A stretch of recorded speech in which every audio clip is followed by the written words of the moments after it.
Корупцията в полицията в България е уникално страшна. Подкупа е като дефлорацията. Веднъж като вземеш, нататък взимаш. Особено на нива район, там е ужас. От 10 полицая 7 взимат.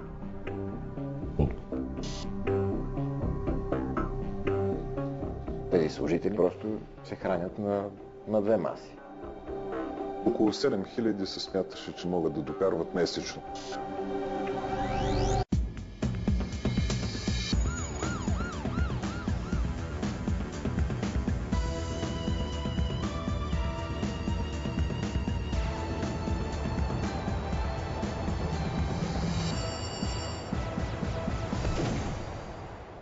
Има ли някой, който да отсъства от състава? Колеги, началниците, има ли някой, който да отсъства? Човека, които са на работа. Само на работа. Така, други? Имаме един човек, който не работи на пътя, работи в канцелария. Сигурно сте срещали поне веднъж полицаите събрани в тази зала. Те всеки ден проверяват коли на магистрала Тракия. И в този момент изглеждат спокойни, защото вярват, че наистина са извикани тук на семинар. Вместо това обаче ги чака неприятна изненада. Чета имената, тия, които чуят имената, стават. Отиват до колегите, поставят им са белезници, застават вния край.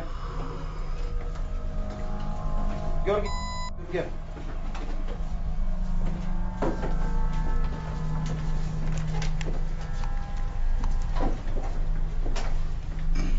Поискайте стаи, да не са в общата стая всичките. Ако ви стяга, обедете се леко да ви ги разпуснат. Хубаво, че се сетили да дойдете без униформа. Ще още по-срамно. Септември 2011 година е, а тази неизлъчвана до момента сцена е кулминацията на операция Палките 2. Тя ще покаже, че от 60 наблюдавани смени на магистрална полиция, само една не взема подкупи на пътя. И това е смяната, която тайно работи за дирекция вътрешна сигурност. Има ли някой от тук присъстващите, преди да съм прочел останалата голяма част от списъка, който да иска предварително да бъде разпитан от следовател в присъствието на прокурор, за да не носи съответните... Общо 17 мъже ще излязат от тази зала с белезници. Те са най-масовата арестувана някога в България организирана полицейска група за рекет на пътя. Никой от арестуваните не пожелава да свидетелства срещу колегите си и срещу престъпното статукво, задушило цели звена на Вътрешното министерство. Има ли от някой от тези, които съм извикал до сега, да не знае за какво го прибираме? Тишина.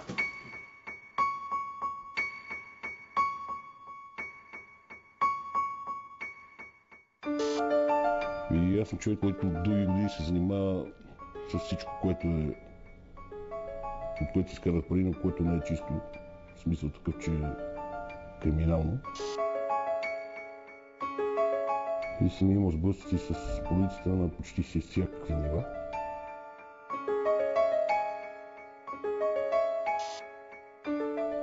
И по принцип корупцията при полицията е много голяма. Най-голямата корупция на ниво райони. Почваш от старшините, стигаш до някои от началниците. За всеко престъпление си преценяваш колко полицай може да свърши работа. Този човек познава повече корумпирани полицаи, отколкото един нормален човек въобще е виждал през живота си. Той ще ни разкаже от личен опит какви са схемите, от които те печелят всеки ден, докато получават заплати от нашите данъци. Кажеш му, примерно, имаме свършена работа, кога си тира смена, той ти казва, примерно след 2 дена съм нощна, ама с това, където съм не става, трябва да изчакаш примерно при 4 дена, другата нощна съм с другия човек, който става. Ти си преценяваш колко пари ще вземеш. Дали е за кола, дали е за каса, дали е някой да бъде набит. И от това, което ти взимаш като пари, преценяваш колко пари ще дадеш на него. Обикновено на ниво районни не е много парите, не са много парите. Фрапиращите случаи са много, като се премине от участие в организирани престъпни групи до дарторството в тях, получаваното организирано на подкупи и преразпределението между участниците в групата, злоупотреби с власт и служебно положение срещу получаването на някаква имотна облага. Този мъж също ще остане със скрито лице. Той работи в най-мразената служба в МВР. Дирекция вътрешна сигурност, която трябва да лови корумпираните служители.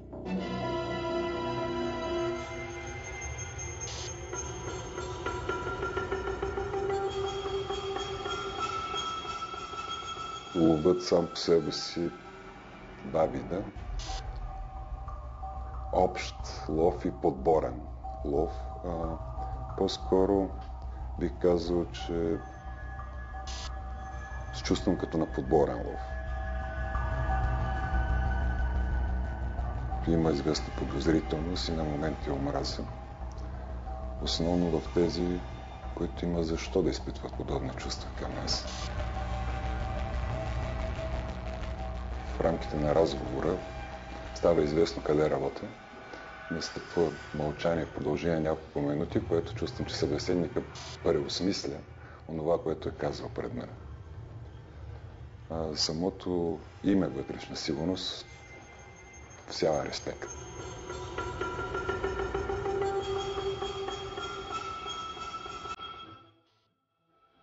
Полицайите седят и пазят. Тиеш, примерно, на каса на апартамент. Информация има за апартамента. Това човек с патрулката обикаля близко до района, защото ако стане на ИПИС, веднага той по статията звъни ти проблем, той се забавя с идването и ти изчезваш. А и дори да не се забавя, аз имам случай, в който патрулката дойде и тя ни изкара. Иначе ще стане много лошо. Ако стане така грешка, че патрулът ти помага толкова много, тогава парите стават много повече. А те нагоре те се оправят. Дали ще дадат на ротен, на взводен, на началник, на кой иска тебе не те интересува.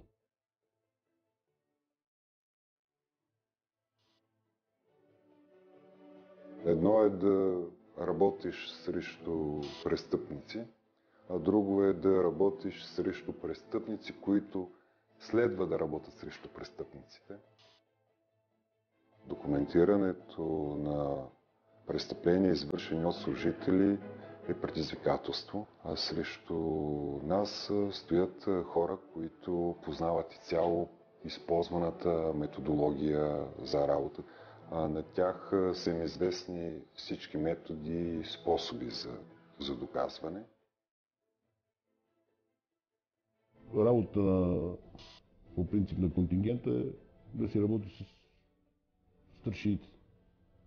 Сега, ако имаш някой проблем за решаване, който не може да се реши в районата, почва и да някой примерно дознател, те почва да се прави умен, тогава вече търсиш позиции по-нагоре.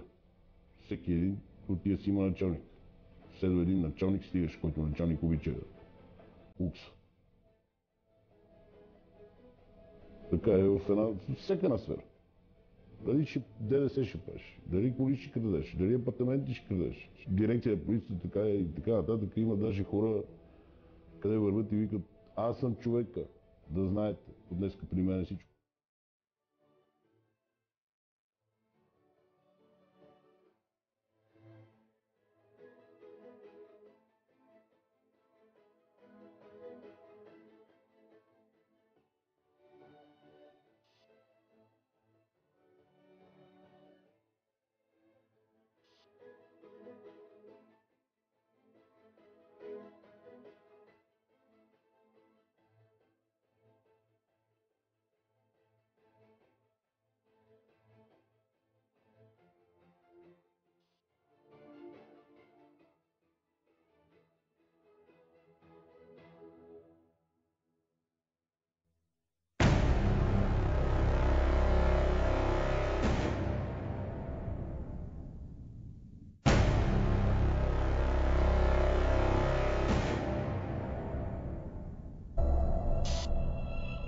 Един от фрапантните случаи е организираността на цели групи работни структури в извършването на масови корупционни прояви. палките са един от тези примери. Изграждането на подобна група, която получава подкупи, след което отчита и разпределя помежду си. Тя сама по себе си не допуска някой, който не взема. Дори да има някой, който е корумпиран, 1-2 години и той става същия. Просто там не мога да работиш иначе. Иначе те наказват, отидеш по метрото да пазиш наврания крадените коли. Въобще... И ще се принуждаваш да работиш и ти. Един път, щом си решил да взимаш, ще взимаш. И не мога да играеш и добрия и лошия едновременно.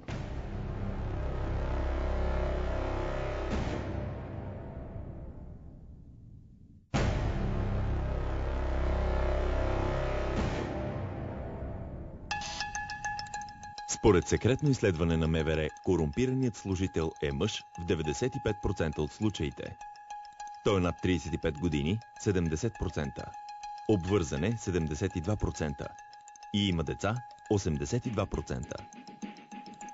Със средно образование – 51%, има собствен дом – 69% и автомобил – 81%. Няма кредит към банка – 43%. При 79% от случаите е със стаж в полицията над 7 години. От 150 изследвани служители, всеки втори е поискал сума между 20 и 100 лева и е упражнявал пътен контрол. Искането на пари е било многократно, при всяка възможност, а общият размер на сумата за деня многократно надвишава 100 лева. При арест служителите отричат в 39% от случаите, апатични са към случващото се 33%. Възприемат се като пострадали 18%. Заявяват, че са набедени 7%.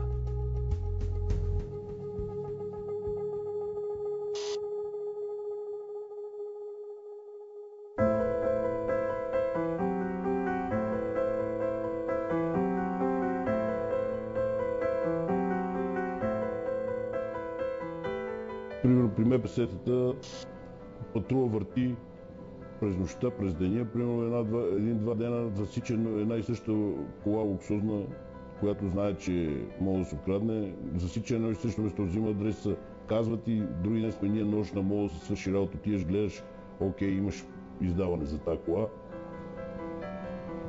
Патрула ти прави отцепка, излизаш от техния район и край.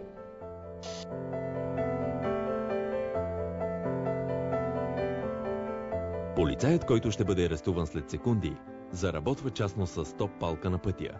Този бизнес изглежда кокошкарски, но дразни хората денонощно във всяка точка на страната. Корумпираният сержант е безобиден, но, както ще разберете след малко, си докарва повече пари от един некорумпиран министър-председател в България. Първо обаче ще ви срещнем с психолог, бивш служител на МВР, който не само никога не е вземал подкуп, а е отказал 27 000 лева, предложени му за да прикрие убийство.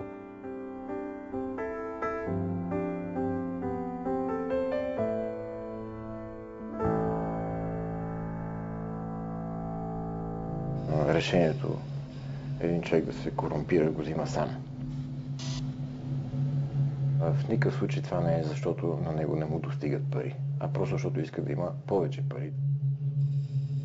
По-скоро се вземат редовно, което в времевия му еквивалент с цялото натрупване наистина води до солидни, до големи суми. Един граничен полицай. Около 7000 се смяташе, че могат да докарват месечно. Не включваме вътре тъй наречените дребни подаръци, които получава. Коли Македонец. В Кремиковци държеше много складове за железари и така нататък. Сина му беше поръчал убийството му, защото той му дава 5000 лева на месеца, купил му мезонет и каен или Q7, ма той не му стига, иска повече. Той му казва, ела да работиш с мен и ще взимаш повече пари. Той поръчал убийството му тогава и майката се опита, въпреки че вече знаеше, че си организира убийство на мъжа и де-факто, да го откупи сина си.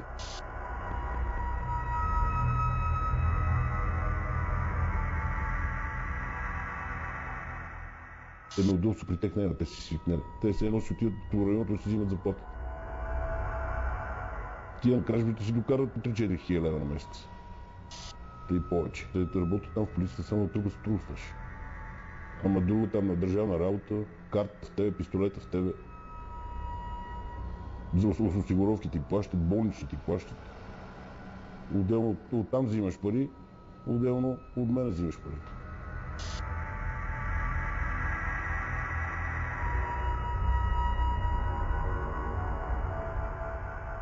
Това беха може би около 27 000 лева тогава. Тя ми ги фърли на бюрото и каза, вие сте невероятен професионалист, ето тук да се почерпите. И аз казвам, аз съм професионалист, така е, но викам, току-що уличих сина ти, че поръча убийството на съпруга ти. Викам, прибери си парите. Така не, и сложи дори една папка отгоре. Заки утре ще дойдете и ще си ги намерите. И аз тогава се обадих на дежурния дознател в Софийско, преброиха парите, описаха всичко. Взеха и 24-ка за това за опит за корумпиран държавен служител. Подкупите на денонощие в София са страшно много. Страшно много. Няма човек в държавата, който мога да каже колко са подкупите на денонощие в София. Цифрите почват от 50 лева за светофар или 20 лева за колан и тръгваме 1000, 2, 3, 5. Имаше един оперативен, който беше в стаята и най-така му беха очите. Когато набрах телефона и викнах дежурния дознател, той съвсем останаха такива и ми вика, ей, ти направо ми взе къл. А точно преди това с него си бях говорил, че много харесвам Алфа Ромео 159. Той вика, ти знаеш ли, вика, че тук имаше 259. Вика, какво ми дай, бе, човек? Викам, после какво правиш? Лично аз съм бил много чувствителен на тема предателство спрямо самите колеги.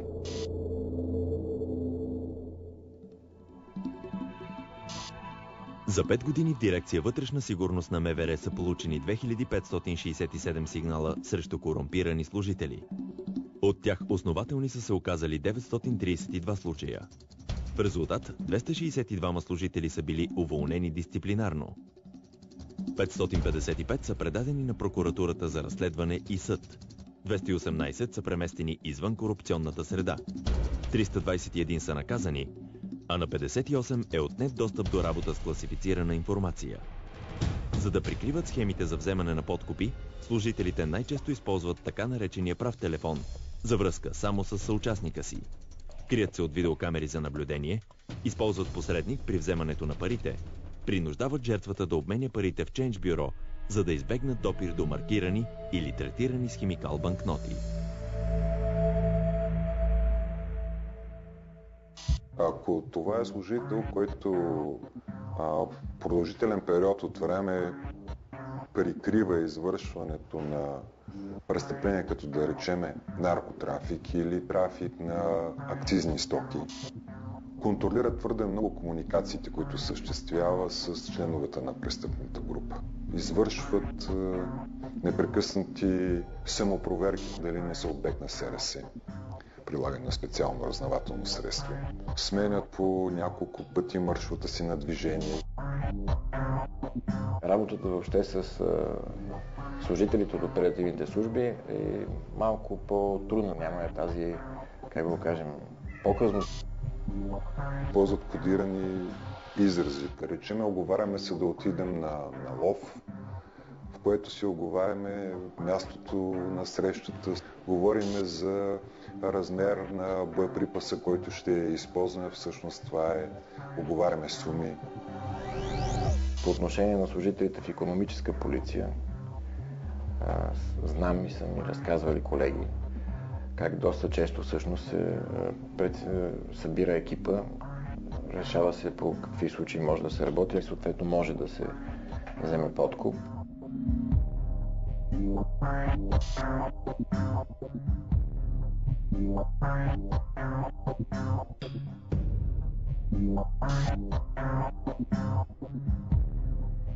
На по-високо ниво човекът е много близък, правите разработка и като той след като направи разработка, който и да се интересува от тебе, той минава през него информацията. Но там са от 5000 лева нагоре. Там е абонамент на месец. Най-добрата защита е тази.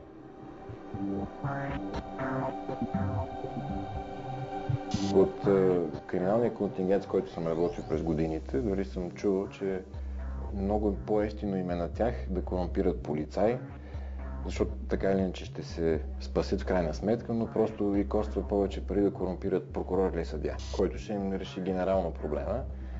Но да речем, ако полицай ще го подкупиш, примерно казано, с 1000 лева, прокурор трябва да го подкупиш с 10 000, съдията с 50. В наказателния кодекс има текстове, които дават възможност да си прикрива корупцията. Това звучи абсурдно, но това е така. Аз съм убеден, че това не може да продължава. Адвокат Марин Марковски, меко казано, не е любимец в полицията и прокуратурата, защото твърде често обърква плановете им в съдебната зала. Тук обаче ще го чуете да развива теза, която не само е антиадвокатска, но е изцяло в обществения интерес. Адвокат Марковски ще ни разкрие защо политиците държат с години един текст в наказателния кодекс, който е стълб на корупцията в България.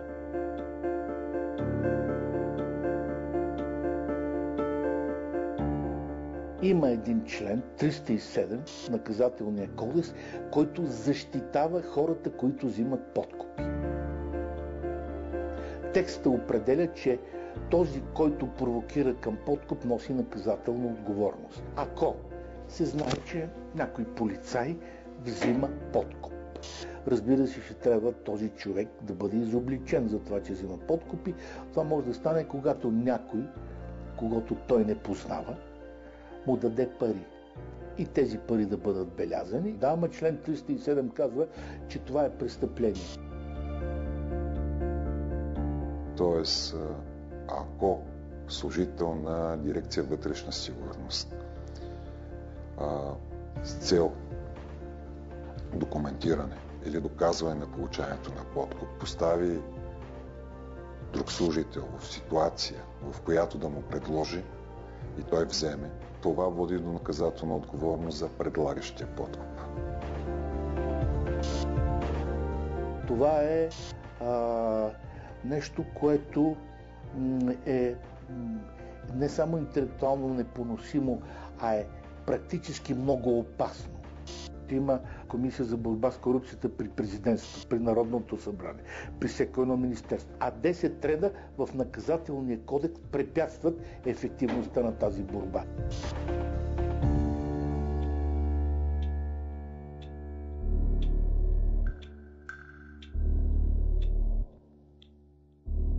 Най-много пари съм давал 20 000 лева. Ще кажа защо никога няма да спре корупцията в полицията. Защото която и партия да дойде на власт, си назначава техните кадри. Те могат да не стават за нищо, но стават за това, за което трябва да са там. Стават да взимат парите, стават да потулват престъпления. Това е цялата работа. И никога няма да спре корупцията.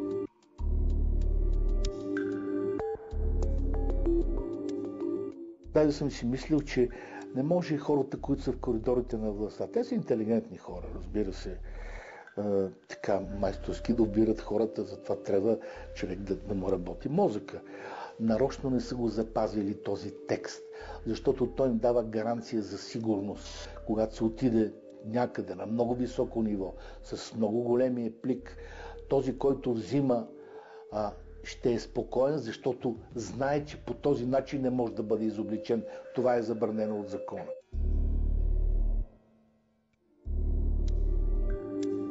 Има хора, които са в полицията, са поставени от партиите,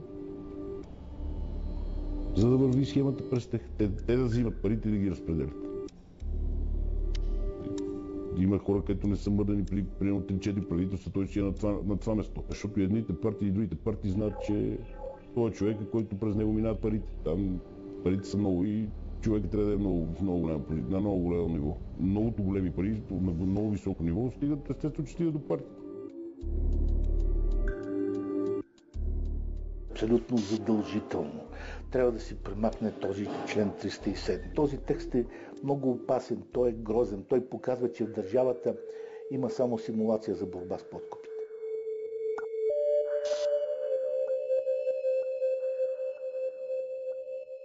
Едва ли някой е изненадан от упоритото нежелание на управляващите партии да ограничат корупцията в България. Вече 24 години сме свидетели на тази бутафорна игра, зад която се крият мощни финансови интереси и зависимости. Те поквариха на дребно хиляди полицаи, митничари, данъчни служители и превърнаха в милионери стотици задкулисни играчи, политици и послушни посредници.